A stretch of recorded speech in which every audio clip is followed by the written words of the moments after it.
The more you put yourself into something, the more rewarding that thing becomes to you. For Chef Niki Nakayama, that something is a naka. The James Beard Outstanding Chef finalist has spent the last 15 years building one of the country's most celebrated dining destinations. You are no stranger to accolades. Do these moments still create excitement for you? As a chef, I'm used to just thinking about the day-to-day that when we're working and, the things that we need to get done. And then when things like this come along, it's really exciting. But long before the accolades, Niki was a kid growing up in Los Angeles to Japanese immigrant parents. Eating was such a big part of our family celebration. Back in the time that I was growing up, I felt that Japanese food was very simple in the minds of people here. You get teriyaki, you get tempura, you get sushi. And when I went to Japan, I saw how real Japanese food should taste. It was that trip that introduced Chef Niki to kaiseki, a dining experience that would change the course of her life. Someone who has never experienced it, how would you describe kaiseki? It is the highest format of dining in Japanese culture. It celebrates ingredients, seasonality, and technique. So there's like a grilled dish, a fried dish, a steamed dish, a raw dish. It's all based on picking the best technique to cook that ingredient so that it shines. But Chef Niki didn't want to simply recreate what she experienced in Japan. I remember really enjoying that throughout my whole travels. But at some point I was like, I just really want a grilled cheese. Something that feels like my personal experience. That personal perspective would become the foundation of the naka. I always think of our restaurant as a California kaiseki restaurant. And how would you describe your cooking? My cooking, I feel like, is very whimsical. I like things simple, but I like them playful too. At Naka, that playfulness comes to life in every dish. From lobster and carrots, including a surprising carrot yolk and a side-carved lobster toast, to ocean trout and white asparagus prepared 3 different ways, finished with a frozen brown butter miso crumble sauce. Vermilion rockfish grilled over giant kelp to draw out the flavors of the sea, and a warm uni and Dungeness crab course served inside its shell. And sometimes the inspiration comes from the most unexpected places. I think I was like 6 and I was at home and my brother was really excited and he's like, I'm gonna make you guys spaghetti today. And then he took a pack of top ramen, or Sapporo Ichiban, the instant noodle. He boiled it, cooked it, and put ragu spaghetti sauce on it.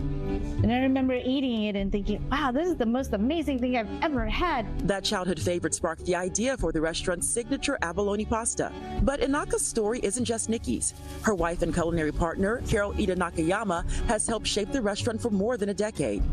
She is the anchor where I am the balloon. Niki is definitely more the visionary and the creative soul behind Naka. That complementary skill set of our talents kind of being naturally different aligned really well for us. But working together was never part of the plan. I had like 17 people on the books and I lost my sous chef that day and I was in panic mode and I called Carole.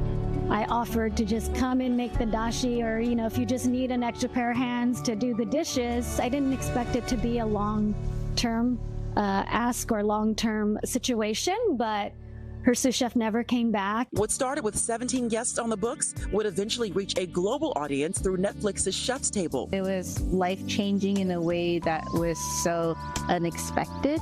And I was so grateful because I felt that the story of kaiseki was going to get told in a way that people could understand it. The response was immediate. Back then I used to take reservations on my cell phone, and that day it aired, my phone literally almost blew up because it was just phone call after phone call. It was so hot. What does it mean to you to know that people all over the world know about Naka and they want to come here to experience your cooking? I feel incredibly honored and grateful when people want to come and eat with us. That is a responsibility I take very seriously, which is why for our restaurant, for Naka, it's a restaurant that I'm always at. If I'm unavailable, we close. It's a responsibility she doesn't carry alone. Anything that is great requires so many thoughtful people to work together and try really hard. I mean, Johanna, our chef inside, is doing amazing things with her carrot piping abilities. Look at Carole and her wonderful knife skills. That's what's making this dish so beautiful. And Jay is doing such a wonderful job grilling the fish. The real success isn't how far Naka has come. It's staying true to what made it special in the first place. I'm really proud of the fact that 15 years in, you know, we've held on to the values that matter to us. To be able to get to 15 years is, for me personally, I feel very proud of it, and I feel very thankful to a wonderful team and a wonderful wife that has made it all possible for us to get this far. And all of the dishes we just saw are part of Naka's 15th anniversary menu, which is available through the rest of the year.